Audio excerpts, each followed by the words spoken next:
भक्तजनों, माताओं, बहनों, सादर जय श्री कृष्ण। हमारे YouTube चैनल में आप सभी का बहुत बहुत स्वागत है।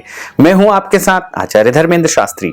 आज हम आपको माघी पूर्णिमा का शुभ मुहूर्त कब रहेगा तथा व्रत की पूर्णिमा कब रहेगी, स्नान दान की पूर्णिमा कब रहेगी और आपको किस प्रकार पूर्णिमा का पुण्य लाभ प्राप्त करना चाहिए और पूर्णिमा के दिन कौन कौन से ऐसे कार्य है जो आपको नहीं करना चाहिए और इस बार पूर्णिमा का महापर्व कब से कब तक रहेगा, ये सब कुछ जानकारी हम आपको इस वीडियो के माध्यम से देने जा रहे हैं। आपसे अनुरोध है कि इस वीडियो को अंत तक जरूर देखिएगा और अधिक से अधिक लोगों को शेयर भी करिएगा। वैसे तो प्रत्येक माह के अंत में पूर्णिमा आती है और पूरे 12 महीनों में 12 पूर्णिमा आती है, लेकिन जो माघ का महीना होता है वो बड़ा महीना माना गया है। जिस प्रकार कार्तिक माह होता है उसी प्रकार माघ माह को भी जो है विशिष्ट रूप से पुण्यदायी महीना माना गया है और इस महीने में पूर्णिमा के दिन विशेष रूप से दान पुण्य करने का या तीर्थ में जाकर के स्नान करने का बहुत अधिक महत्व माना गया है। गोस्वामी तुलसीदास जी ने रामचरितमानस में भी लिखा हुआ है कि माघ मकर गत रवि जब होई, तीरथ पतई आव सब कोई।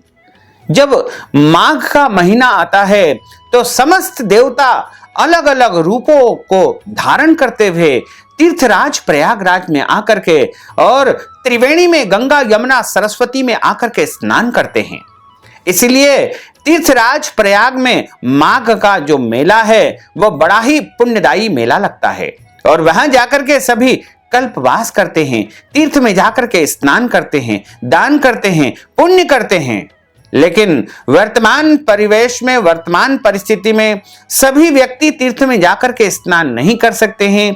इसलिए यदि आप अपने घर में भी तीर्थ जल से, गंगा जल से, नर्मदा जल से, यमुना जल से या कोई भी पवित्र पुण्यमयी जल से स्नान कर लेते हैं तो आपको भी तीर्थ जल का संपूर्ण पुण्य फल प्राप्त हो सकेगा।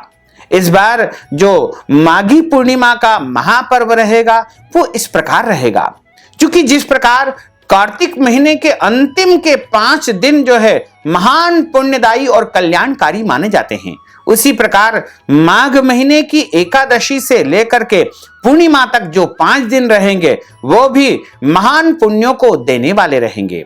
यानी माघ माह में प्रत्येक दिन प्रातःकाल जल्दी उठकर के स्नान करने का बहुत पुण्य होता है और यदि कोई भक्तजन प्रतिदिन जल्दी उठकर के स्नान नहीं कर सकते हैं और पूरे माघ महीने का संपूर्ण पुण्य फल प्राप्त करना चाहते हैं तो उनको एकादशी से लेकर के पूर्णिमा तक यानी 5 दिन तक निरंतर प्रातः जल्दी उठकर के स्नान करना चाहिए, जिससे उनको संपूर्ण माघ महीने का पुण्य फल प्राप्त हो सकेगा।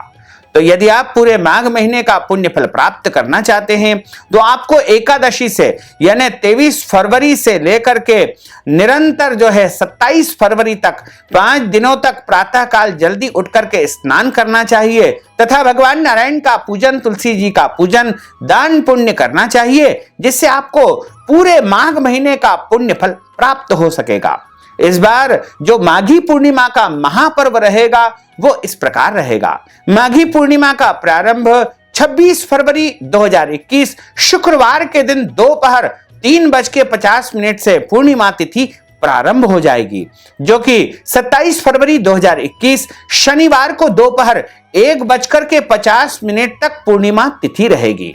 तो यदि आप पूर्णिमा का व्रत करना जा रहे हैं या पूर्णिमा का व्रत करते हैं या सत्यनारायण की पूजा करते हैं या फिर आप लक्ष्मी नारायण की विशेष पूजा अर्चना करते हैं तो आपको चंद्रोदय व्यापिनी पूर्णिमा में ही यह कार्य संपन्न कर लेना चाहिए। यानी पूजा एवं व्रत की जो पूर्णिमा रहेगी वो 26 फरवरी 2021 शुक्रवार के दिन ही व्रत की पूर्णिमा रहेगी और स्नान दान की जो पूर्णिमा रहेगी वो 27 फरवरी 2021 शनिवार को रहेगी। वैसे तो आप सत्यनारायण भगवान का पूजन दोनों दिन ही कर सकते हैं, क्योंकि इस दिन चंद्रोदय व्यापिनी पूर्णिमा है 26 फरवरी को और 27 फरवरी को सूर्योदय व्यापिनी पूर्णिमा है। दोनों ही पूर्णिमा का अपना अपना महत्व माना गया है। चूंकि व्रत के लिए तो चंद्रोदय व्यापिनी पूर्णिमा ही अनिवार्य मानी जाती है। इसलिए पूर्णिमा का जो व्रत करते हैं उनको 26 फरवरी 2021 शुक्रवार के दिन ही पूर्णिमा का व्रत करना चाहिए।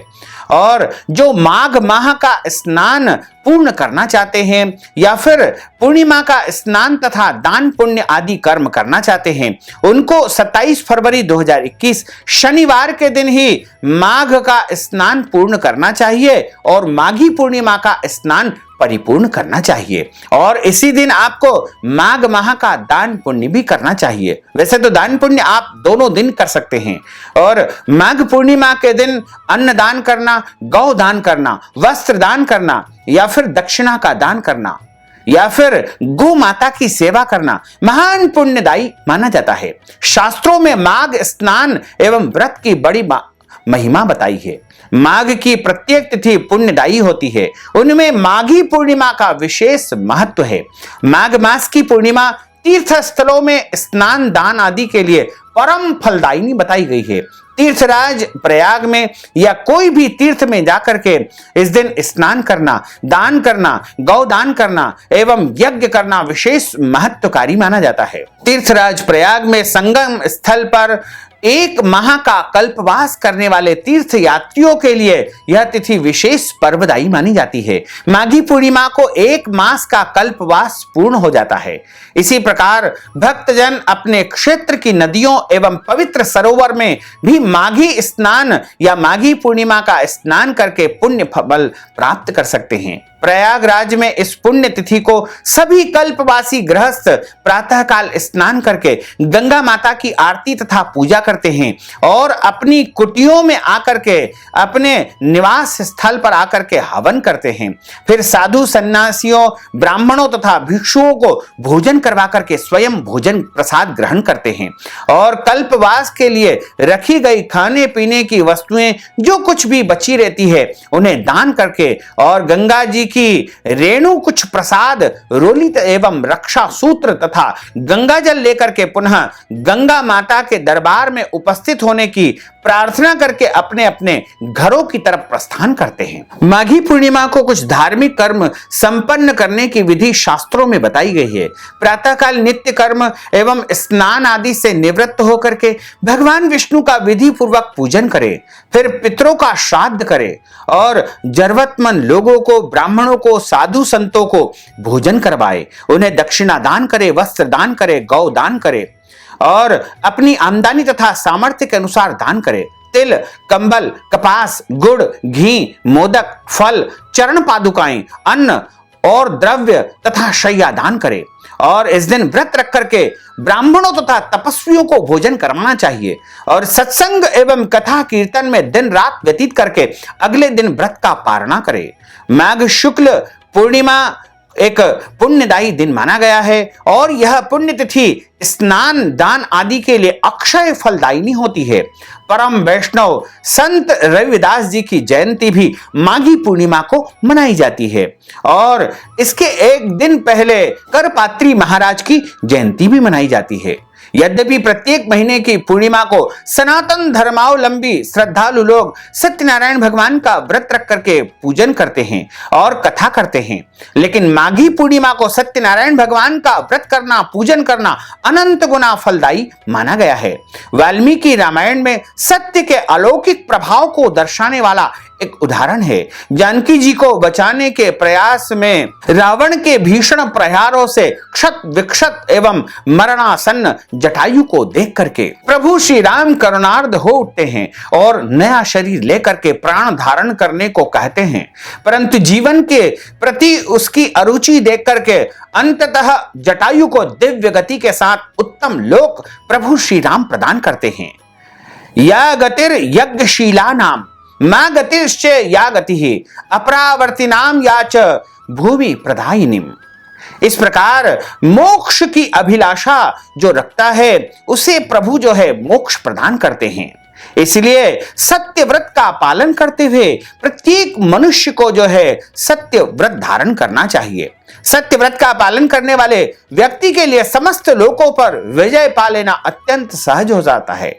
इसलिए प्रभु श्री राम ने विष्णु होने के कारण से नहीं अपितु मनुष्य को देवोपम बना देने के लिए सत्य रूपी सद्गुण के आधार पर जटायु को मोक्ष प्रदान किया था। इसलिए सत्य को अपनाने के लिए किसी मुहूर्त की आवश्यकता नहीं होती है। कभी भी किसी भी दिन यह शुभ कार्य संपन्न किया जाता है। लेकिन माघी पूर्णिमा के दिन मनुष्य को सत्यनारायण भगवान का पूजन अवश्य करना चाहिए तथा सत्यनारायण भगवान की कथा का श्रवण करना चाहिए और इस दिन सत्य का अंगीकार करते हुए, सत्य का पालन करते हुए, सत्य का आचरण करते हुए सत्यनारायण भगवान का पूजन अर्चन अवश्य करना चाहिए। पूर्णिमा के दिन किसी भी मनुष्य को जो है झूठ नहीं बोलना चाहिए। पूर्णिमा के दिन क्रोध नहीं करना चाहिए। पूर्णिमा के दिन लड़ाई झगड़ा वाद विवाद बिल्कुल नहीं करना चाहिए और पूर्णिमा के दिन पेड़ पौधों को काटना नहीं चाहिए। पूर्णिमा के दिन दाढ़ी कटिंग या शेविंग नहीं करवाना चाहिए या फिर शरीर के अंग के कोई भी बाल नहीं कटवाना चाहिए, नाखून नहीं काटना चाहिए। पूर्णिमा के दिन लड़ाई झगड़ा क्रोध नहीं करना चाहिए और पूर्णिमा के दिन किसी भी जो है गरीब व्यक्ति को जो है घर से वापिस यानी खाली हाथ नहीं लौटाना चाहिए। उसे कुछ न कुछ दान पुण्य अवश्य करना चाहिए। पूर्णिमा के दिन विवाहित दंपति को यानी पति पत्नी को ब्रह्मचर्य व्रत का पालन अवश्य करना चाहिए और पूर्णिमा के दिन दान पुण्य करके जो है ब्राह्मणों को तृप्त करना चाहिए, क्योंकि ब्राह्मण के अंदर स्वयं नारायण निवास करते हैं। इसलिए यदि आप ब्राह्मण को प्रसन्न करेंगे, उनको अन्न दान करेंगे, दक्षिणा दान करेंगे, गौ दान करेंगे तो महान पुण्य फल की प्राप्ति होगी और आपके जन्म जन्मांतर के पाप दोष नष्ट हो जाएंगे। इसलिए अपने सामर्थ्य के अनुसार उस दिन ब्राह्मणों को भोजन करवाना चाहिए, पितरों के निमित्त दान पुण्य करना चाहिए, ब्राह्मणों को गौदान करना चाहिए और गौदान यदि आप नहीं कर सकते हैं तो गोदान के निमित्त नगद राशि भी आप ब्राह्मण को प्रदान कर सकते हैं। इसके अलावा ब्राह्मण को वस्त्र दान करना चाहिए, अन्न दान करना चाहिए और भूमि दान करना चाहिए, स्वर्ण दान करना चाहिए। अपनी सामर्थ्य तथा हैसियत के अनुसार कुछ न कुछ ब्राह्मण को पूर्णिमा के दिन अवश्य ही दान प्रदान करना चाहिए। माघी पूर्णिमा बड़ी पूर्णिमा मानी जाती है और इस दिन आप किसी भी नए कार्य का शुभारंभ कर सकते हैं, जैसे नए घर का गृह प्रवेश करवा सकते हैं, नई भूमि का पूजन आप इस दिन कर सकते हैं, नया पदभार आप ग्रहण कर सकते हैं। इसके अलावा कोई भी नया काम या शुभ या मंगल कार्य यदि आप संपन्न करना चाहते हैं तो माघी पूर्णिमा एक सर्वोत्तम दिन माना गया है और इस दिन प्रत्येक नए कार्य का शुभारंभ करना अत्यंत कल्याणकारी और पुण्यदायी माना जाता है। माघी पूर्णिमा के दिन प्रातः काल जल्दी उठ करके और नहाने के पानी में गंगा जल और काले तिल डाल करके स्नान करना चाहिए, जिससे आपको तीर्थ का पूरा पूरा पुण्य लाभ प्राप्त हो सकेगा। और इस दिन भगवान का स्मरण करते हुए उनका पूजन अर्चन हवन करना चाहिए और ब्राह्मणों को अपनी श्रद्धा के अनुसार दान पुण्य अवश्य ही करना चाहिए और इसके साथ ही पूर्णिमा की कथा भी सुनना चाहिए। तो यदि आप माघी पूर्णिमा पर भगवान की दिव्य कथाओं का श्रवण करना चाहते हैं तो हमारे चैनल पर हमने अन्य वीडियो प्रस्तुत किए हैं, उनको आप जरूर देखिएगा और अधिक से अधिक लोगों को शेयर भी करिएगा। और इसी के साथ यदि आप माघी पूर्णिमा के निमित्त दक्षिणा देना चाहते हैं, दान पुण्य करना चाहते हैं, वस्त्र दान करना चाहते हैं, गौ दान करना चाहते हैं, अन्न दान करना चाहते हैं या फिर शैया दान करना चाहते हैं या अन्य कोई भी दान आप माघी पूर्णिमा के निमित्त करना चाहते हैं तो आप हमारे पेटीएम के माध्यम से, गूगल पे के माध्यम से, फोन पे के माध्यम से या अकाउंट नंबर के माध्यम से नगद राशि पहुंचा करके माघी पूर्णिमा का पूरा पूरा पुण्य फल प्राप्त कर सकते हैं। साथ ही आपसे अनुरोध है कि हमारे इस ज्ञानवर्धक वीडियो को अधिक से अधिक लोगों को शेयर करिएगा, लाइक करिएगा, कमेंट करिएगा और यदि अभी तक आपने सब्सक्राइब नहीं किया तो अभी और इसी समय सब्सक्राइब अवश्य कर लीजिए। आपको और आपके पूरे परिवार को सादर जय श्री कृष्ण, सादर धन्यवाद।